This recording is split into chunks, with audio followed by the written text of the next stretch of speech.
I found a positive drug test in my kid's bathroom. The truth destroyed our family dinner. I stood frozen in my 3 kids' bathroom, staring at the positive drug test strip laying on the counter next to the toothpaste. THC positive. My vision went red as I snatched it and stormed down the hallway toward the dining room where I could hear laughter. I slammed the test on the table between the mashed potatoes and gravy. Which one of you is doing drugs? Meal, my oldest at 17, dropped his fork onto his plate with a clatter. Dad, what the? Don't you dare curse at me! I roared, my face burning. Military school applications are online. I can have you enrolled by Monday morning. Antigone, 15, went sheet white. Her hands started shaking. Dad, please, Uncle Liam is here. She glanced nervously at my brother, who was staring intently at his plate, not moving. Gus, my youngest at 13, slowly grabbed the breadbasket and pulled it closer. This gonna be wild, he whispered, already pulling out his phone. Put that away, I snapped. Gus just angled it better. It's not mine.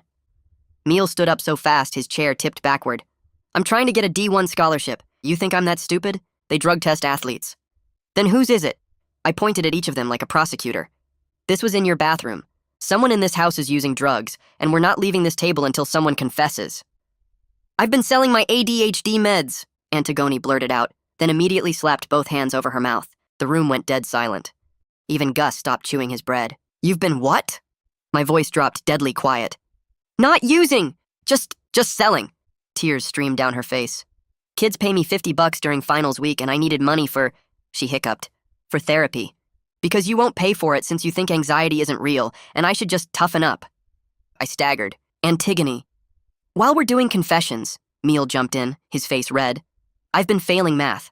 I'm not graduating unless I pass summer school, and I already paid the deposit for college, so this isn't about grades. I slammed my hand on the table.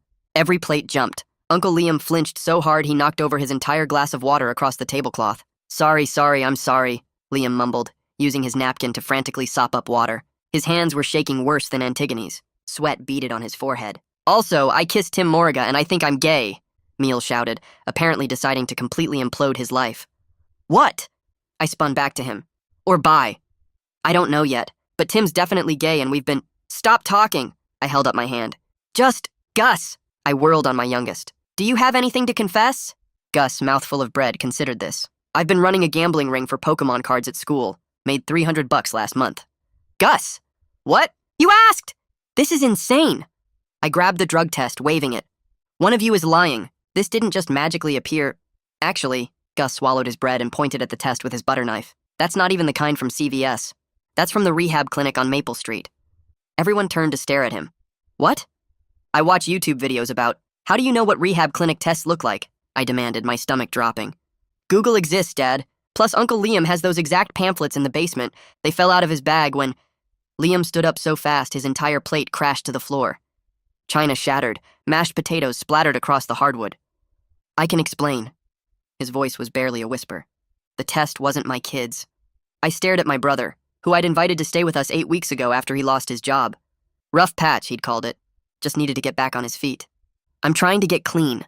Liam's voice cracked, tears rolling down his face. I test myself every week. I've been clean for 6 weeks, but I still test to make sure, and I must have left it when I used the kids' bathroom this morning because the basement toilet was clogged and— He looked at my children's faces. Meal's mouth hung open. Antigone had stopped crying from pure shock. Gus had his phone pointed directly at Liam. I'm sorry.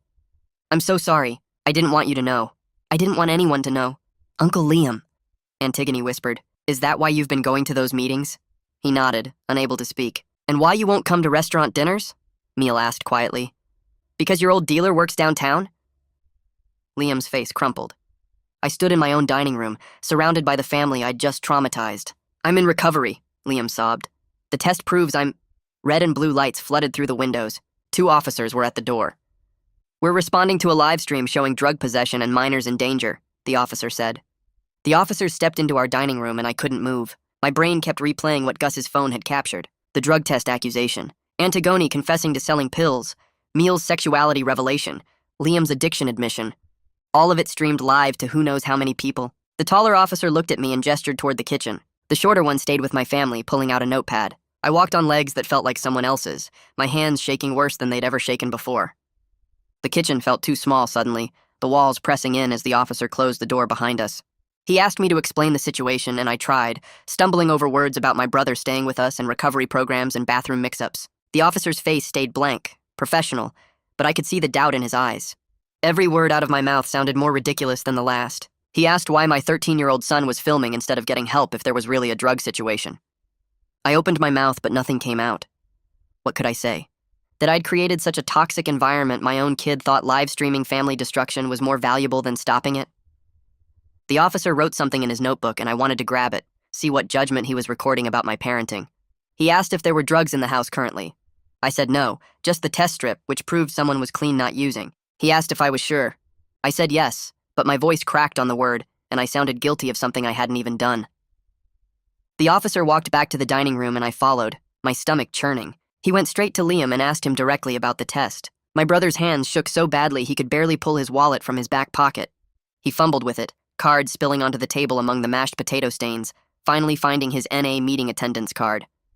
The officer examined it under the dining room light, checking dates and signatures. Liam explained his recovery program in a voice I'd never heard from him before, small and ashamed and desperate to be believed. He talked about weekly testing himself to stay accountable, about the basement toilet being clogged this morning, about using the kids' bathroom and forgetting the test strip by the sink. The officer's expression softened slightly as he handed the card back, but then he turned to Antigone. He asked her about the ADHD medication confession he'd heard on the live stream. Antigone's face crumpled and fresh tears started rolling down her cheeks. She tried to explain through sobs about needing therapy money, about kids paying her during finals week, about only selling it a few times. The officer held up his hand to stop her and explained that selling prescription medication was illegal, regardless of her age or intentions. He said it didn't matter that she was 15, or that she thought she had a good reason. The law was the law, and he was required to file a report. Antigone sobbed harder, her whole body shaking. The officer's voice got gentler as he recommended we get her into legitimate therapy immediately and cooperate fully with the school investigation that would definitely happen now that it was on video. He looked at me when he said that last part, like this was my fault for not getting her help before it came to this. The officers asked more questions for what felt like hours, but was probably only 60 minutes. They wanted to know about Liam's recovery timeline, about Antigone's prescription history, about how long Gus had been filming before they arrived. They asked Neil about his confession too, the math class failure, and he had to explain the whole college deposit situation while the officers took notes. Finally, they closed their notebooks and gave us warnings about family dysfunction and getting proper help and making sure the kids were safe. They said someone from the school would be contacting us, and possibly child services depending on their investigation. Then they left, and the red and blue lights disappeared from our windows. We sat in horrible silence staring at the destroyed dinner table, mashed potatoes still splattered on the floor from Liam's dropped plate, the drug test strip lying in gravy, water stains on the tablecloth. Gus finally lowered his phone, the screen going dark. He said his battery died, and I realized my youngest son had just broadcast our family's complete meltdown to his entire social media following. 3,000 people. 5,000 people, maybe more, had watched us implode. I told all 3 kids to go to their rooms. Neil stood up first, his chair scraping against the floor. Antigone followed, her face blotchy and swollen from crying. Gus grabbed 2 rolls from the bread basket before leaving because apparently family trauma doesn't stop a 13-year-old's appetite. I sat down at the kitchen table across from Liam. Neither of us could speak at first. The silence stretched between us, heavy and uncomfortable. Finally, Liam started apologizing, over and over, saying he was so sorry for leaving the test in their bathroom, for bringing his problems into my house, for everything. I listened to him apologize and realized I'd been so focused on controlling my kids that I'd completely missed my own brother's struggle happening under my roof. He'd been living in my basement for 8 weeks, and I never noticed he was fighting for his life every single day. Liam told me he'd been attending NA meetings every Tuesday and Thursday night. I'd thought those were job interviews or networking events, had even asked him how they went, and were accepted his vague answers without question. He explained he'd been clean for 6 weeks after losing his job due to missing work during his active addiction. He came to stay with us hoping a stable environment would help his recovery, but he was terrified to tell me the truth. I asked him why he didn't tell me, why he hid something so important. His answer hit me like a punch to the chest. He said he would have judged him the same way I judge my kids for not being perfect. The truth of that statement sat between us like a third person at the table, undeniable and damning. Around midnight, I went to check on each kid separately. I started with Gus because his room was closest. I knocked and pushed open the door to find him sitting on his bed, his phone plugged into the charger, refreshing the screen over and over. The video already had 3,000 views with hundreds of comments scrolling past. I watched my son's face cycle between pride at the attention and growing fear about consequences. Some comments called our family a mess. Others felt sorry for us. A few made jokes about the mashed potatoes. Gus kept scrolling, reading every single one, his expression changing with each new notification. I confiscated the phone from his hands and he protested but didn't fight me. I found Antigone sitting on her bed staring at the wall, not crying anymore but completely shut down. Her eyes didn't track me as I entered. I tried to apologize, stumbling through words about being sorry for how I reacted and not listening before. She finally looked at me and said, "I think anxiety isn't real, so why would I believe she needed therapy?" I stood there with no response that didn't prove her point completely right. I walked down the hallway to Meal's room and pushed open his door without knocking. The room was empty. His bed sat unmade, covers thrown back like he'd left in a hurry. The window stood wide open with the screen pushed out, leaning against the side of the house below. Cold air poured into the room. I crossed to the window and looked down at our backyard, seeing nothing but darkness and the fence line. My phone buzzed in my pocket. A text from Meal lit up the screen telling me he was staying at Tim's house tonight and needed space to think. My fingers hovered over the keyboard ready to type that he needed to get home right now, that running away solved nothing, that we weren't done talking. I stared at those words forming in my head and deleted them before typing. I texted back that we'd talk tomorrow. My hand shook as I hit send. I closed Meal's window and picked up the screen from outside, fitting it back into place. The house felt too quiet as I walked back through the hallway past Antigone's closed door and Gus's room where I could hear him breathing in sleep. I went to my own bedroom and lay down on top of the covers, still wearing my clothes from dinner. The ceiling fan spun above me in the darkness. I kept seeing the dining room table, the test strip landing between the mashed potatoes, my hand slamming down, making all the plates jump, Antigone's hands shaking, my voice roaring about military school before I even knew what was happening. Liam's plate crashing to the floor, mashed potatoes spreading across the hardwood in a white puddle. Every time I closed my eyes, I heard myself yelling, "Which one of you is doing drugs?" like I was interrogating criminals instead of talking to my own kids. The memory of Antigone saying "I think anxiety isn't real" played over and over. She was right. I did think that. I'd told her to toughen up when she asked for therapy, said she just needed to try harder, that everyone gets nervous sometimes. My explosive anger the second I found that test made everyone so scared they started confessing things they'd been hiding for months. Antigone selling her medication for 4 months, Meal failing math all year, even Gus's Pokemon card gambling that I never noticed. All of them carrying these huge secrets because they were too afraid to tell me. I rolled over and checked my phone. 2:47 a.m. Meal hadn't texted again. I wondered if he was actually at Tim's house or somewhere else. I wondered if Tim's parents knew he was there, or if Meal climbed through a window there too. My brain wouldn't stop making lists of everything that could go wrong. I got up and walked through the house, checking that all the doors were locked, that Antigone and Gus were still in their rooms, that Liam was downstairs in the basement. Everyone was where they should be except Meal. I went back to bed and stared at the ceiling until the sky started getting lighter outside my window. The coffee maker was halfway through brewing when my phone rang. The school principal's name appeared on the screen. I answered and she said they needed to meet that afternoon about Antigone's medication situation and Gus's live stream. Her voice sounded tired and careful, like she was picking each word. I agreed to come in at 2 o'clock, my stomach already twisting at the thought of sitting in her office. She thanked me for being cooperative and hung up. I poured my coffee and sat at the kitchen table where we'd eaten dinner last night. Someone had cleaned up the broken plate and mashed potatoes while I was checking on the kids. The tablecloth was gone, probably in the wash. I picked up my phone and looked at Meal's text again, then set it down and drank my coffee even though it burned my tongue. Meal came through the front door around 10 in the morning, looking like he hadn't slept at all. His eyes were red and his hair stuck up on one side. He dropped his backpack by the door and walked into the kitchen where I was still sitting with my second cup of coffee. We both sat down at the table without saying anything at first. He picked at a scratch in the wood surface. I wrapped both hands around my mug. Finally, he started talking, telling me he'd been seeing Tim for 3 months now. They had English class together and started talking after school, then hanging out on weekends when I thought he was at basketball practice or studying at the library. He said he was terrified to tell me because of how I react when anything unexpected happens. He used the word terrified, and I felt it like a punch. My son was terrified of me.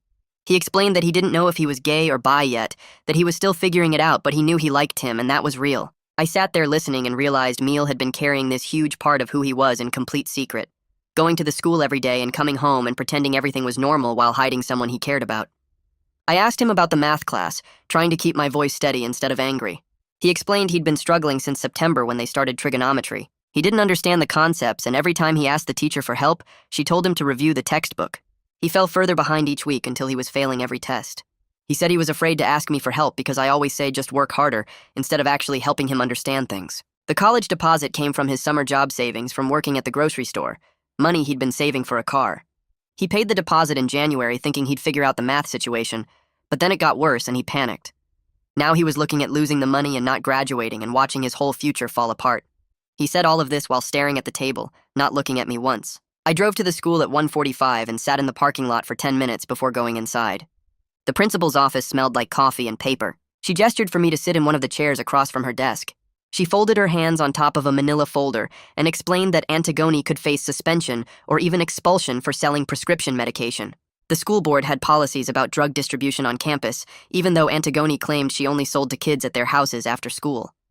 They were required to report it to the police beyond what happened last night with the officers at our house. She said the best thing I could do was get a lawyer and show the school board that we were taking serious corrective action with therapy and supervision.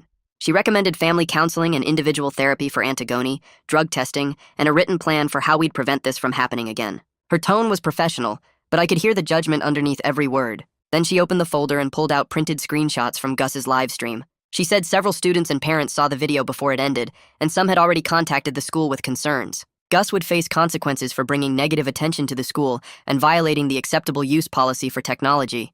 But her main concern, she said while looking directly at me, was the family dysfunction the video displayed. She asked if the children were safe at home. She asked if there was domestic violence. She asked if anyone was abused or neglected. I answered no to everything while feeling my face burn hot. She made notes in the folder. She said she was required to document our conversation and that she'd be following up to make sure Antigone started therapy and that the family situation improved. She handed me a list of family therapists who took our insurance.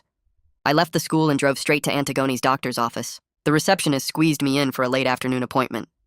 The doctor came in looking at her tablet, then sat down and asked why I was there. I explained that Antigone had been selling her ADHD medication to other students. The doctor's face changed completely. She asked why Antigone needed money for therapy when she already had a prescription and regular appointments. I admitted I'd refused to pay for talk therapy because I thought the medication was enough. The disappointment on her face was obvious. She didn't try to hide it. She set down her tablet and asked how long I'd been denying Antigone therapy.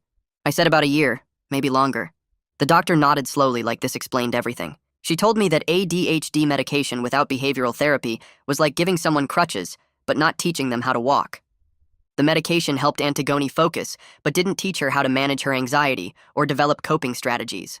She pulled up Antigone's chart and showed me notes from appointments where Antigone had asked for therapy referrals. The requests went back 14 months. The doctor had given Antigone names of therapists each time, and Antigone said she'd talk to me about it. Apparently she did talk to me, and I said no every time. The doctor wrote a letter right there supporting therapy as a medical necessity. She printed it and handed it to me, then suggested I examine why I was so resistant to my daughter getting the help she'd been begging for. She said it in a kind voice, but the words still felt like an accusation because they were true. I got home around 6 and called everyone into the living room for a family meeting.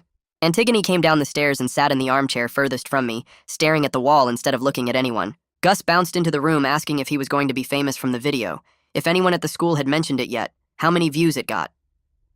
Neil sat on the couch between where Gus plopped down and where Antigone was curled up, creating a barrier between his siblings and me. Liam hovered in the doorway to the living room like he wasn't sure if he should be included in this meeting or if it was just for the kids. I told him to come in and sit down. He perched on the edge of the other armchair, looking ready to run. I started trying to apologize for my reaction at dinner, but it came out wrong, full of justifications about being shocked and worried when I found the test. Antigone finally looked at me and said I wasn't worried. I was angry that they weren't perfect. The accuracy of that statement cut through every excuse I was trying to make. I sat there trying to find words that would fix what I'd broken, but everything that came out sounded like I was defending myself instead of actually apologizing. I kept explaining how shocked I was, how worried, how I didn't know what to think when I found that test. Antigone stared at the wall while I talked, her arms wrapped around herself. She finally turned her head and looked straight at me. She said I wasn't worried. I was angry that they weren't perfect. The words landed like a punch. I opened my mouth to argue, but nothing came out because she was completely right. I wanted to tell her that wasn't true, but we both knew it was. The silence stretched out until Gus started bouncing his leg up and down, making the couch shake. I cleared my throat and said we needed to discuss consequences for what happened. Antigone's face went blank again. Neil sat up straighter and I could see his jaw tighten. I started listing what needed to happen about the medication selling and the live stream, but Neil cut me off. He said I was already planning punishments instead of asking why they felt like they had no other choice. The observation hit me the same way Antigone's comment had. I was doing exactly what I always did, jumping straight to discipline without trying to understand. Liam shifted in his chair and said maybe everyone needed some space to calm down. Antigone stood up without looking at anyone and walked upstairs. Her bedroom door closed with a solid thunk that wasn't quite a slam but close. Neil followed a minute later. Gus asked if he could go play video games, and I just nodded. He practically ran out of the room. I sat alone in the living room with Liam, both of us staring at the empty chairs where my kids had been. He said I should probably give them time. I said I didn't know what I was supposed to do differently. He didn't have an answer for that. The next morning, I sat at my computer after the kids left for school and typed "family therapist near me" into the search bar. My finger hovered over the enter key for a full minute before I pressed it. I'd always thought therapy was for weak people who couldn't handle their own problems, people who needed someone else to tell them how to live. The search results loaded, and I scrolled through pages of therapist profiles, reading their specialties and approaches. One name kept appearing in the reviews, Feng Zhao, with parents saying he helped them understand their kids better and fix broken relationships. I clicked through to his website and read about authoritarian parenting styles versus authoritative ones. The description of authoritarian parents made me uncomfortable because it sounded like someone describing me. Strict rules, high expectations, punishment-focused, little warmth or flexibility. I kept reading even though I wanted to close the browser. The effects on children section listed anxiety, low self-esteem, difficulty making decisions, fear of failure, poor communication. I thought about Antigone's shaking hands and Meal's confession that he was afraid to ask for help with math. The website had links to articles about how kids raised with authoritarian parenting often hide problems until they explode. I spent 3 hours reading articles and studies, taking notes, highlighting passages that felt like reading my own biography. Every description of how authoritarian parents interact with their kids matched what I did: the belief that respect means fear, the idea that showing emotion is weakness, the assumption that strict control prevents problems instead of creating them. I finally closed my laptop around noon, feeling like I'd just read an instruction manual for everything I'd done wrong. 2 days later, the school called. The principal wanted to see me and Gus that afternoon about the live stream incident. I picked Gus up from his last class, and we walked to the main office in silence. The principal's secretary pointed us to the waiting chairs. Gus swung his legs and played with his phone until the door opened. The principal gestured us inside, and we sat across from her desk. She pulled up the video on her computer and asked Gus why he filmed his family's private crisis instead of putting his phone down. Gus shrugged and said he didn't really think about it.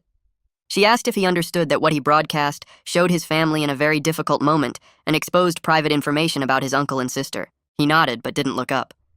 She explained he would have lunch detention for a week and mandatory meetings with the school counselor. The counselor's name was Marie Zhao, and she wanted to understand why he felt filming was more important than being present with his family. Gus finally looked up and asked if he was in big trouble. The principal said he wasn't in trouble exactly, but his choice showed poor judgment and a lack of understanding about privacy and family boundaries. She asked me if I had questions. I said no. She sent Gus back to class and asked me to stay. Marie Zhao came in a few minutes later carrying a folder. She sat down in the chair next to me instead of behind the desk. She said she'd watched the live stream and wanted to talk about what she saw beyond just Gus's choice to film it. I waited for her to tell me what a terrible parent I was, but she didn't. Instead, she asked how much positive attention Gus gets versus negative attention in our family. I didn't understand the question at first. She explained that from what she saw, Gus's older siblings had big problems that took up a lot of space and attention. She wondered if Gus had learned that causing chaos was the only way to get noticed. I thought about how I mostly interacted with Gus when he was in trouble or doing something wrong. I couldn't remember the last time I'd sat down with him just to hang out or asked about his day when nothing was going wrong. Marie said attention-seeking behavior usually meant the child wasn't getting enough positive attention through normal channels. She asked if Gus had activities or interests I supported, or if our relationship was mostly me correcting his behavior. I admitted it was mostly corrections. She made notes in her folder and said she'd work with Gus on better ways to get attention, but suggested I think about how to give him positive recognition before he had to create drama to get noticed. The meeting ended, and I sat in my car in the school parking lot for 20 minutes, thinking about how I'd failed all 3 of my kids in completely different ways. 2 weeks after the dinner disaster, I sat in a conference room at the school district office for Antigone's board meeting. The room had a long table with 7 board members sitting behind it and chairs facing them for witnesses and parents. Antigone sat next to me looking small in her chair, wearing the nice sweater I'd asked her to put on. The principal presented the case first, laying out the timeline of the medication selling. A school security officer testified about finding text messages on another student's phone arranging purchases. 3 students came in one at a time and described buying medication from Antigone during finals week and midterms. One girl said she paid $50 for 2 pills. A boy said he bought from her 4 different times over 3 months. Each testimony made the situation feel bigger and more serious. The board members asked questions about how long this had been going on and how Antigone got the pills to the school. She answered in a quiet voice that she brought them in her backpack and made sales in the bathroom or outside during lunch. One board member asked why she needed the money. Antigone looked at me and then said she wanted therapy but couldn't afford it. The board member asked why her parents wouldn't pay for therapy. I felt every eye in the room turn to me. The total amount came out during questioning. Nearly $2,000 over 4 months. I had no idea therapy was that important to her or that she'd been planning this for so long. The board took a 15-minute break to deliberate. We sat in the hallway and Antigone cried silently. I put my hand on her shoulder and she didn't pull away, but she didn't lean into it either.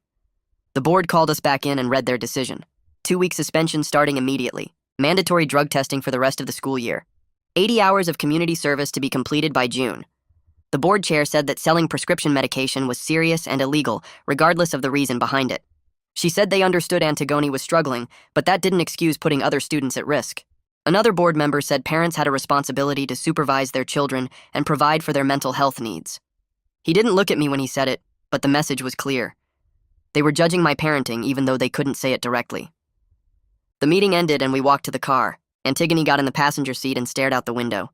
I asked if she was okay and she said no, but what did it matter? We drove home in silence. That night I finally called Feng Zhao's office and made an appointment. The receptionist had an opening in 3 days. I wrote it in my calendar and immediately wanted to cancel. Sitting in his waiting room 3 days later felt worse than I expected. The chairs were comfortable and there were magazines on the coffee table, but I felt like everyone could see that I'd failed at being a father. A couple sat across from me looking just as uncomfortable. Their teenage daughter scrolled through her phone between them. The receptionist called my name and I followed her down a hallway to Feng's office. He stood up from behind his desk and shook my hand. He had gray hair and glasses and looked like someone's grandfather. He gestured to a couch and sat in a chair across from me with a notepad. He asked what brought me in today. I explained the dinner incident and everything that came out. He listened without interrupting and took notes. When I finished, he asked me to describe my childhood and my relationship with my own father. I talked about growing up in a house where my dad ruled through fear and criticism. Nothing I did was ever good enough. He never showed affection or said he was proud of me. His way of parenting was to point out everything wrong and expect me to fix it. I heard myself making excuses for him as I talked. Different generation, he meant well. He made me tough enough to handle life. Feng wrote something down and then asked if I wanted my kids to make those same excuses about me someday. The question stopped me cold. I pictured Neil or Antigone sitting in a therapist's office in 20 years saying their dad meant well, but he was hard on them. The image made my chest tight. Feng said we'd talk more about that next time and scheduled another appointment for the following week. The second session started with Feng asking what I'd thought about since our last meeting. I admitted I'd been thinking about fear a lot. He asked me to explain. I said I was afraid my kids would fail or struggle or get hurt the way I did growing up. Feng nodded and said that was natural, but asked how I was trying to prevent their pain. I described my rules and expectations and discipline. He asked if it was working. I had to say no, given everything that happened. Feng explained the difference between authoritative and authoritarian parenting. Authoritative parents have rules but also warmth and flexibility. They explain their reasoning and listen to their kids. Authoritarian parents rule through control and punishment with little emotional connection. He asked which one I thought I was. I said authoritarian even though admitting it felt like confessing to a crime. Feng said my attempts to prevent my kids' pain through control had actually created different pain. The fear of my reaction made them hide their problems until everything exploded. He said my parenting came from a place of fear that my kids would suffer like I did, but fear-based parenting taught kids to be afraid instead of capable. The session ended and I sat in my car trying to process what he'd said. Everything I thought I was doing to protect my kids had actually hurt them. 2 days after that session with Feng, my phone buzzed with a text from an unknown number asking if I could meet to discuss supporting Liam better. The sender identified himself as Bert, Liam's sponsor from NA. I stared at the message for 10 minutes before responding yes. We agreed to meet at a coffee shop downtown the next morning. I arrived early and sat in a corner booth picking at a muffin I didn't want. Bert walked in right on time, a guy in his 50s with gray hair and kind eyes who spotted me immediately. He shook my hand and ordered black coffee before sitting down across from me. He thanked me for meeting him and said he knew this situation was hard on everyone. I nodded and waited for him to continue. Bert explained that family understanding was crucial for recovery success. He said addicts needed support systems that respected their privacy and autonomy in their healing journey. I asked what that meant exactly. He said it meant not trying to control Liam's recovery or make decisions for him. It meant being available when he asked for help, but not hovering or checking up on him constantly. It meant treating his addiction as a medical condition, requiring ongoing management, not a problem to be solved and forgotten. I took notes on a napkin even though I felt stupid doing it. Bert watched me write, and then said something that made my pen stop moving. He told me Liam almost relapsed the night of the dinner. I looked up sharply, and Bert's expression was serious. He said the stress and exposure of having his recovery revealed in front of everyone triggered Liam's shame response, which is a primary relapse trigger. Liam had called Bert at midnight from his car parked outside a convenience store where his old dealer worked. Bert talked him down for an hour until Liam felt safe enough to drive home. I felt sick hearing this. I asked if Liam was okay now, and Bert said yes, but it was close. He explained that shame makes addicts feel worthless and undeserving of recovery. When that shame gets triggered publicly, the urge to use again becomes overwhelming because the substance temporarily numbs that feeling. I said I didn't know, and Bert nodded. He said that's why he wanted to meet, to help me understand that addiction is a disease, not a moral failing. My brother needed support without judgment or me trying to fix him. He needed to know his family saw him as a person in recovery, not a problem to be managed. I sat with that information feeling worse than I had in Feng's office. Everything I touched seemed to break. Bert finished his coffee and gave me his number in case I had questions. He said Liam was doing well now and attending meetings regularly, but recovery was a lifelong process with ups and downs. I thanked him and sat alone in that coffee shop for another hour, thinking about my brother alone in his car, fighting the urge to throw away 6 weeks of sobriety because I couldn't control my anger at dinner. 3 weeks after the incident, Meal's math teacher called my cell during my lunch break. I stepped outside to take it, and she introduced herself as Mrs. Harris. She said she wanted to discuss summer school options for Meal to graduate on time. Her tone was surprisingly kind, not accusatory like I expected. She said Meal was a good student who got overwhelmed and afraid to ask for help. She told me she sees this often in students from high-pressure home environments. The comment stung, but I couldn't argue with it. She explained that Meal had been struggling since January, but kept trying to handle it alone rather than asking for tutoring or extra help. When he fell too far behind, he panicked and stopped turning in work altogether because he felt like the situation was hopeless. Mrs. Harris said this pattern was common and fixable with the right support. She suggested intensive summer school starting in June, meeting 5 days a week for 6 weeks. She also recommended twice-weekly tutoring sessions and regular check-ins where Meal could ask questions without fear of judgment. I asked if she thought he could actually pass, and she said absolutely, if he had the right environment and support system. I scheduled a meeting with her and Meal for the following week to create a plan together. The meeting happened in Mrs. Harris's classroom after school on a Tuesday. Meal sat next to me looking nervous and tired. Mrs. Harris pulled out a folder with his grades and assignments, showing us exactly where he stood and what he needed to complete. She created a detailed schedule for summer school and tutoring that would get him caught up by August. I watched Meal's face as she talked and saw him relax slightly when she made it sound achievable instead of impossible. She asked him if he had questions, and he asked about the college he'd already paid a deposit to. I'd been wondering the same thing but hadn't figured out how to address it. Mrs. Harris said she'd help us contact the admissions office to explain the situation. She thought they might agree to defer his enrollment 1 semester if he completed summer school successfully. Meal looked at me and I nodded. We called the college together from Mrs. Harris's phone and spoke to an admissions counselor who was understanding about the situation.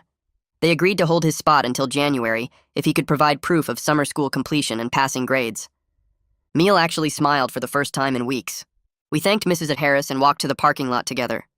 In the car, Meal said he was sorry for not telling me sooner about the math class.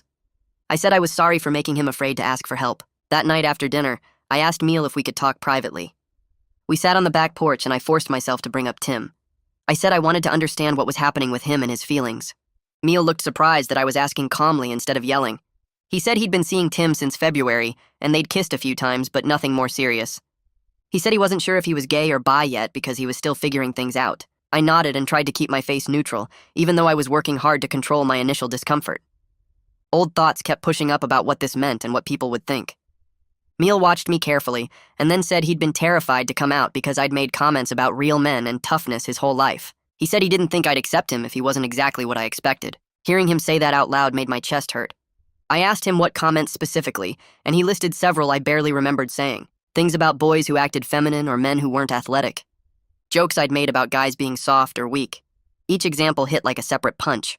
I said I was sorry for making him feel that way. He shrugged and looked away. I told him I didn't fully understand his experience, but I loved him and wanted to support him. I said I was clearly learning as I went and would probably mess up sometimes. Meal's shoulders relaxed a little. He said he appreciated the honesty more than false enthusiasm. He said he didn't need me to suddenly become a Pride Parade organizer, he just needed to know I wouldn't reject him. I promised I wouldn't. We agreed to keep talking as he figured out his identity, and I worked on my outdated assumptions. It wasn't a perfect conversation, but it was honest, which felt like progress. The following week, I took Antigone to her first appointment with Yuki, a therapist who specialized in adolescent anxiety. I paid for it without complaint this time, writing the check in the waiting room while Antigone filled out intake forms. She disappeared into Yuki's office for 50 minutes while I sat reading magazines I didn't care about. When she came out, her eyes were red, but she looked calmer. She didn't tell me what they discussed, and I didn't ask. We went to 3 sessions like that before Yuki asked to meet with me separately. I came in on a Thursday afternoon, and Yuki invited me to sit in the same chair Antigone probably used. She had a gentle way of talking that reminded me of Feng.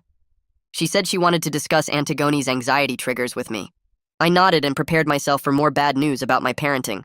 Yuki explained that Antigone's anxiety was severe and had been worsening over the past 2 years. She said my explosive reactions and constant criticism had been major sources of stress for my daughter. Antigone lived in fear of disappointing me or making mistakes because she knew I'd react with anger. That fear created a cycle where her anxiety made her more likely to mess up, which triggered my anger, which increased her anxiety. Yuki drew a diagram showing how this cycle worked. I stared at it, feeling sick. Yuki continued explaining that Antigone had been having panic attacks at the school for over a year. I sat up straighter and said I never knew that. Yuki said that's because Antigone hid them in bathroom stalls during passing periods.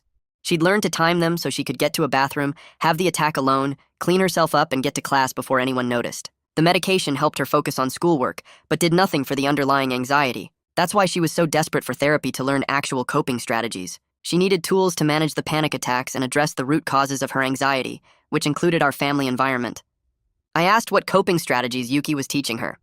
She listed several, including breathing techniques, grounding exercises, cognitive reframing, and identifying thought patterns. She said Antigone was a quick learner and was already using some of these tools successfully. I asked what I should do differently at home. Yuki said to notice when Antigone seemed stressed and respond with curiosity instead of criticism. Ask what she needs instead of telling her what to do. Give her space to make mistakes without explosive consequences. I wrote all of this down like I had with Bert. That weekend, I asked Antigone if we could talk.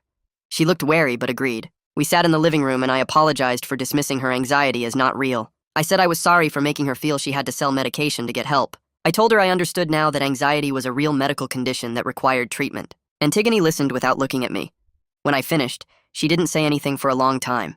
Finally, she said she didn't forgive me yet. The words hurt, but I nodded and said I understood. She said she appreciated the apology, but I'd been dismissing her feelings for years and one conversation didn't fix that. I asked what I could do to rebuild trust. She said keep going to therapy yourself and keep paying for hers without complaining. She said stop reacting to everything with anger and actually listen when she tries to talk to me. I agreed to all of it.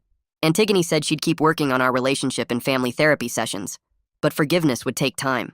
Later that week, I told Fung about the conversation, and he said Antigone's response was healthy and appropriate. He said immediate forgiveness after years of damage would actually be concerning.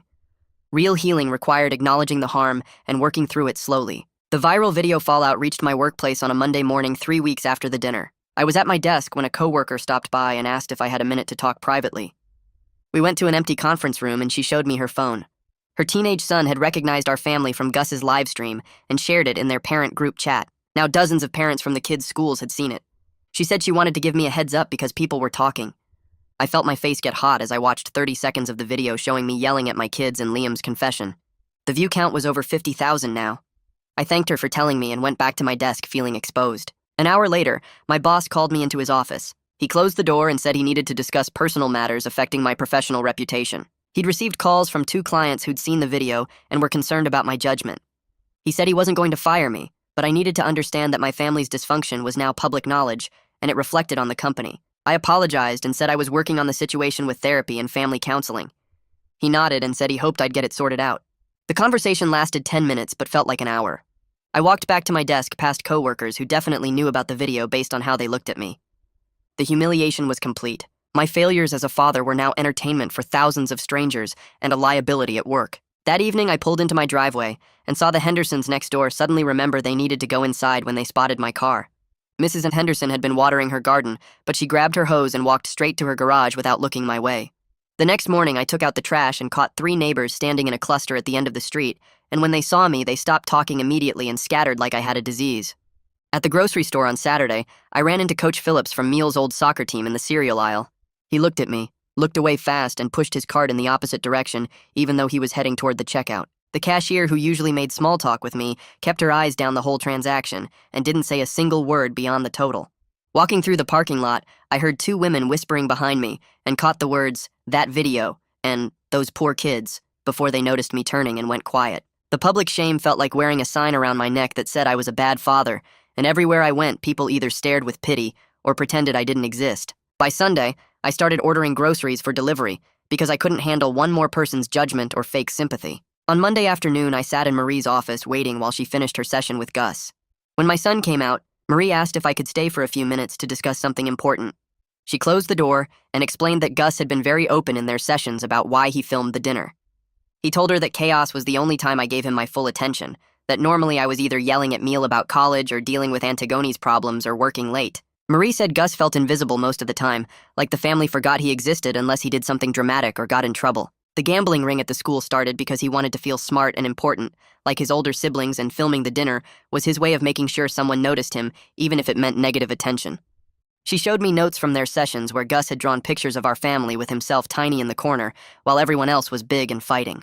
Marie explained that both the gambling and the live stream were bids for recognition from a kid who felt overlooked and unimportant in his own home. That conversation hit me like a truck, because I realized I barely knew what Gus did with his free time or who his friends were. I could tell you every detail of Meal's scholarship applications and Antigone's therapy schedule, but I couldn't name Gus's favorite subject or what he wanted to be when he grew up. Marie suggested I start weekly one-on-one time with Gus doing activities he chose, not what I thought he should do. The first Saturday I asked him what he wanted to do, and he looked suspicious, like I was setting up a trap.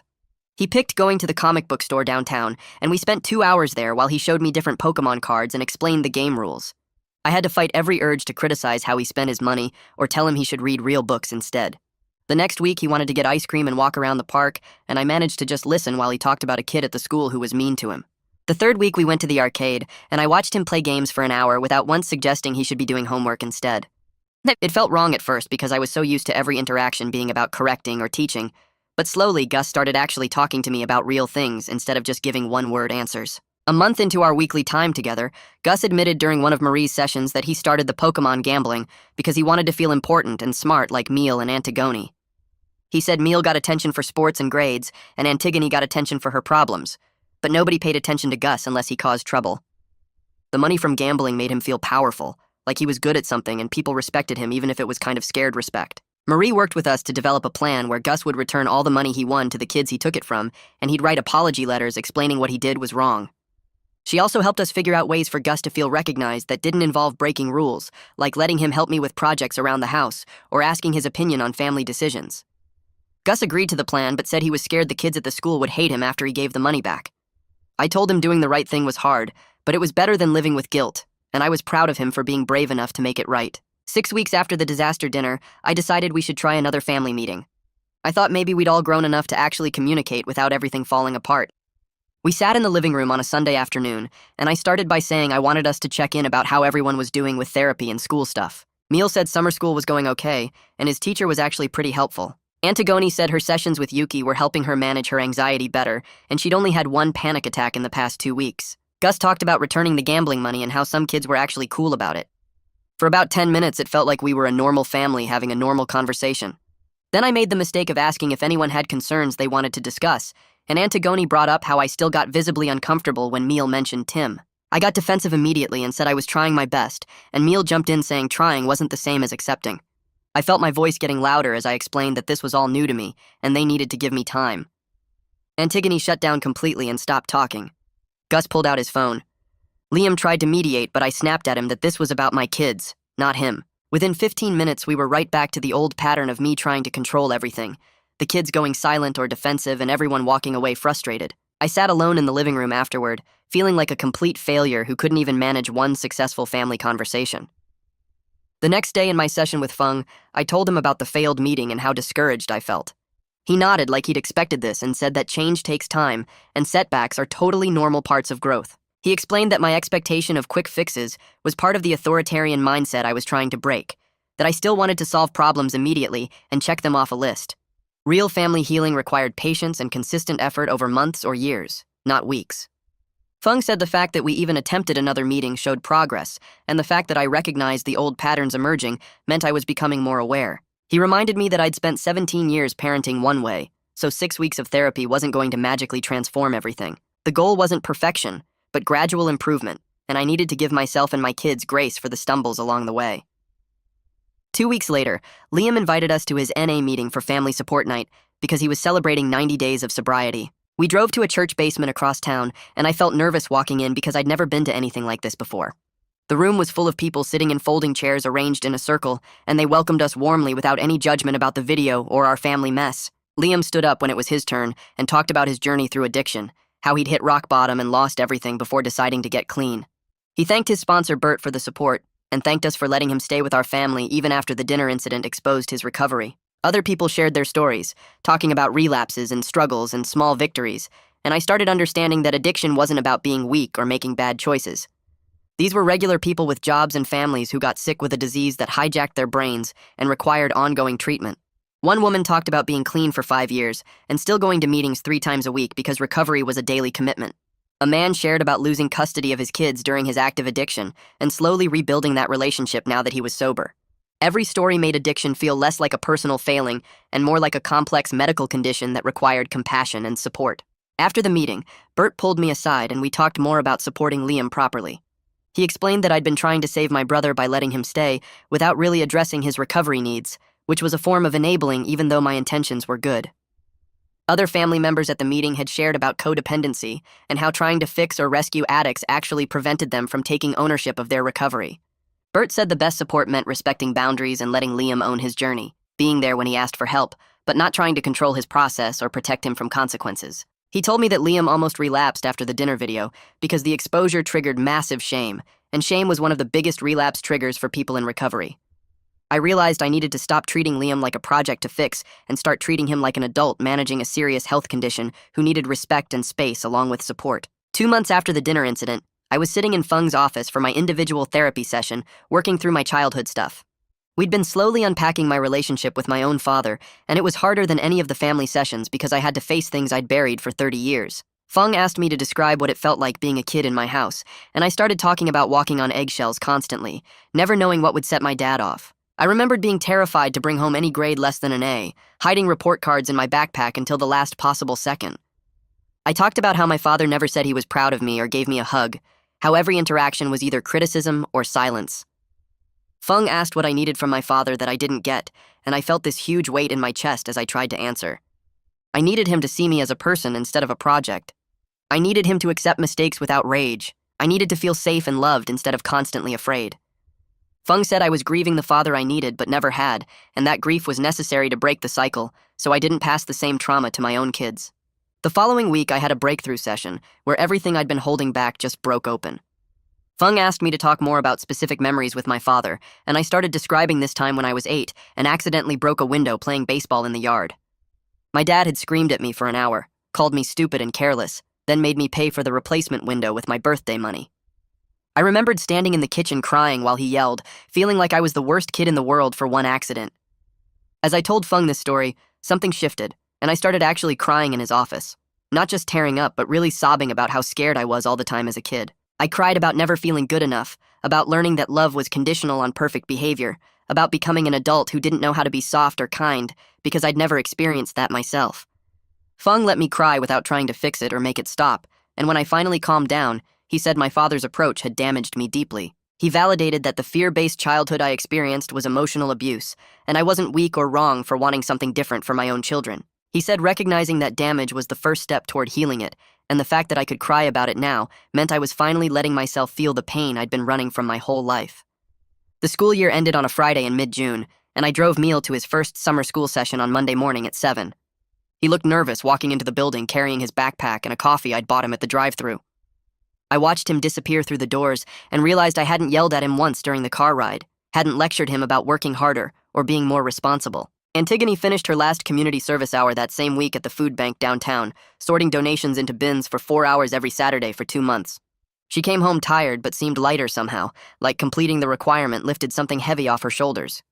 I picked her up each week and we'd stop for smoothies on the way home, not talking much but just being together without fighting.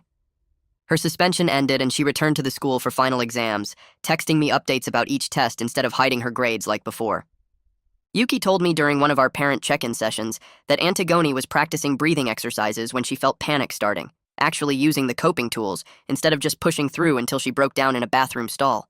I asked Antigone about it at dinner one night, and she showed me the technique, breathing in for 4 counts and out for 6, and I tried it with her, even though it felt awkward and forced at first. Neil asked if he could bring Tim over on a Saturday afternoon in early July, and my stomach clenched when I said yes, but I forced myself to sound normal about it. Tim arrived at 2 carrying a bag of chips and wearing a band shirt I didn't recognize, shaking my hand with a firm grip and looking me in the eye. I offered them drinks and snacks, trying to act like I had friends over all the time instead of standing in my kitchen feeling completely out of my depth. They went to Neil's room to play video games and I could hear them laughing through the door, and I realized my son sounded happy in a way I hadn't heard in months. Tim stayed for dinner and told a funny story about his summer job at the movie theater, and Antigone asked him questions about the new releases, while Gus showed him his Pokemon card collection. I watched Tim interact with my kids naturally, and saw how Neil kept glancing at him with this soft expression, and something in my chest loosened slightly. After Tim left, Neil hugged me in the kitchen and said thanks for being cool about it, and I hugged him back even though cool wasn't the word I'd use for my internal panic. Antigone had a bad anxiety day in late July where she couldn't get out of bed for school, texting me from her room that her chest hurt and she couldn't breathe right. I remembered what Yuki taught me about validation instead of dismissal, so I sat on the edge of her bed and told her I believed her symptoms were real and we'd figure it out together. She cried and I just stayed there, not trying to fix it or tell her to toughen up, just present while she worked through the panic attack using her breathing exercises. We called Yuki together and did a phone session right there in her bedroom, and afterward Antigone said she felt like she could try going to the school for afternoon classes. I drove her at lunchtime and walked her to the office to sign in late, and the secretary gave us a knowing look but didn't ask questions. Yuki told me later that my response during that episode probably prevented a bigger crisis, that Antigone felt safe enough to ask for help instead of hiding and making it worse. Marie scheduled meetings with me and Gus throughout June to create the repayment plan for his gambling money. We sat in her office with a spreadsheet showing every kid he'd taken money from and how much he owed each one. Gus had to use his allowance and birthday money to pay everyone back in installments over 3 months, and Marie supervised him writing individual apology letters to each kid, explaining what he did and why it was wrong. I watched him struggle with the letters, erasing and rewriting multiple times because Marie wouldn't let him use generic language or make excuses. One kid's parents called me angry about the whole situation, and I apologized and explained what we were doing to address it, feeling my face burn with shame over my son's actions. Gus handed out the last payment and apology letter in August, and he came home quiet and subdued in a way that seemed genuine instead of performed. Marie told me in our final meeting that the process was hard for him but necessary, that he learned more from making real amends than any punishment I could have given. Feng recommended a parenting support group that met Thursday nights at the community center, and I forced myself to go, even though walking into that room full of strangers felt worse than my first therapy session. There were 8 other parents sitting in a circle with coffee and cookies on a table in the corner, and the facilitator asked everyone to share one struggle they were facing. I listened to a mom talk about her teenager's eating disorder, and a dad describe his son's suspension for fighting, and I realized these people weren't judging me for being a bad parent because they were all dealing with their own versions of family crisis. When my turn came, I talked about the dinner incident and the therapy we'd started, and multiple people nodded like they understood exactly what I meant. A woman named Sandra talked to me after the meeting about her own journey with authoritarian parenting patterns, and she gave me her number in case I wanted to talk between sessions. I went back the next week and the week after that, and slowly the shame about needing help started to fade into something more like relief, that I wasn't alone. Liam came home in mid-July with news about a job offer from a logistics company downtown, and he showed me the offer letter with shaking hands like he was afraid I'd find something wrong with it. The position paid decent money, and the hiring manager knew about his recovery because Liam had been honest during the interview, and they were willing to work around his NA meeting schedule. I told him I was proud of him and watched his face crumple with emotion, and he admitted he'd been terrified I'd criticize the job or tell him it wasn't good enough. We talked about his apartment search, and I helped him look at listings online, and I realized our relationship had shifted from me trying to manage his life to me supporting the choices he was making for himself. He moved into a 1-bedroom place in August after 3 months of living in our basement, and the whole family helped him move his stuff in one Saturday afternoon. Liam seemed lighter in his own space, and when he left our house that night, he said he'd see us at Sunday dinner, making it clear he was choosing to stay connected instead of just being stuck with us. Neil's summer school teacher called me in early August to say he'd passed the class with a B, which meant he was officially cleared to graduate and start college in January. She told me Neil had asked for extra help multiple times and stayed after class to work through problems he didn't understand, showing initiative she wished more students displayed. I asked what changed from the regular school year, and she said she thought Neil felt safer asking questions now, like he wasn't afraid of being judged for not knowing something. I met Neil at the school after his final exam and took him out for lunch to celebrate, and he talked about his college plans without the fear and stress that had surrounded the topic for months. He seemed genuinely excited about starting in January instead of devastated about the delay, and I realized the extra time had given him space to figure out what he actually wanted instead of just doing what he thought I expected. Our family therapy sessions with Feng shifted in August from crisis management to actual skill building, and we practiced communication exercises that felt awkward and forced at first. Feng taught us active listening where we had to repeat back what the other person said before responding, and it slowed down our arguments enough that we could actually hear each other instead of just reacting. Antigone brought up something that bothered her about my criticism, and I managed to listen without getting defensive, then acknowledged her feelings before explaining my perspective. We weren't perfect, and sometimes sessions still got tense when old patterns emerged, but we were having real conversations instead of explosive fights that ended with slammed doors. Feng pointed out our progress during one session, noting that we'd gone 3 weeks without a major blow-up and were addressing problems before they became crises. Antigone stopped me in the hallway one night in late August and said she wanted to tell me something. I braced myself for bad news, but she just said she was proud of me for going to therapy and working on myself, and the words hit me harder than any criticism she'd ever given. She said she could see I was trying to change, even though it was obviously hard for me, and she appreciated the effort I was putting in. I stood there in the hallway not knowing what to say, and she hugged me quickly before going back to her room. I went to my own room and sat on the bed replaying her words, and I realized that might have been the best thing any of my kids had ever said to me. Marie called me in for a final session about Gus in September, and she showed me her notes tracking his behavior over the past 3 months. His attention-seeking actions had dropped significantly as he got more positive recognition at home for things like helping with dinner or doing homework without being asked. She said he'd developed better skills for managing his emotions instead of acting out when he felt was ignored or overlooked, and his teacher reported improvement in classroom behavior as well. Gus seemed more settled somehow, less desperate to cause chaos just to feel important. I'd been making time for one-on-one activities with him each week, and he'd started coming to me with problems instead of creating problems to get my attention. 3 months after everything exploded at that dinner, I ordered pizza for our first real family meal since the incident. Nobody wanted to risk another cooking disaster and the stress that came with it, so I called in 3 large pizzas and breadsticks and told everyone to show up at 6. Meal arrived first and helped me set the table with paper plates instead of the good china, and I noticed he didn't seem nervous like he used to whenever we planned family gatherings. Antigone came down from her room without me having to call her 3 times, and Gus actually put his phone away without being told. Liam showed up right at 6 carrying a 2-liter of soda, and we all sat down at the same table where everything had fallen apart months ago. The conversation started awkward with everyone careful about what they said, but then Gus made a joke about the pizza place forgetting napkins again, and Meal laughed, and suddenly we were just talking like normal people instead of walking on eggshells. Antigone told a story about something funny that happened in her therapy group, and I listened without jumping in to fix or criticize, just let her share her experience. Liam asked Meal about his college plans, and they talked about dorm life and class schedules, and I realized my brother and my son had developed their own relationship, separate from my control. The tension was still there under everything. I could feel it in how carefully we chose our words and avoided certain topics, but there was also something warm and real that had been missing before all the secrets came out.